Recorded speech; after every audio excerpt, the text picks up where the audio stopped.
Hi అండి. ఎండాకాలం వస్తూ ఉందంటేనే అందరికీ గుర్తు వచ్చే పచ్చడి మామిడికాయ రోటి పచ్చడి కదండి.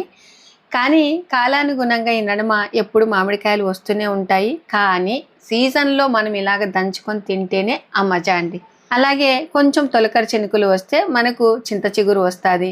ఆ చింత చిగురు పప్పు మామిడికాయ కారము, ఎర్రపప్పు మామిడికాయ కారము సూపర్ కాంబినేషన్ అండి.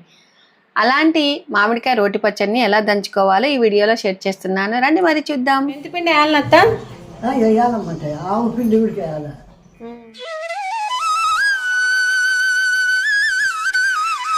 ఉప్పు పెట్టిందండి, పెట్టినా ఉప్పు పెట్టినావు కొద్దిగా, ఇంకా కొంచెం వేయాలా?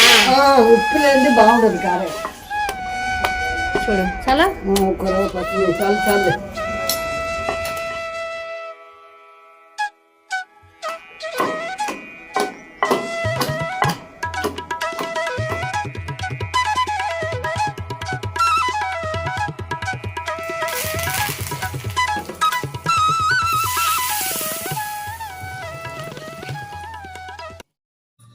చూసారు కదండి, తప్పకుండా ట్రై చేయండి.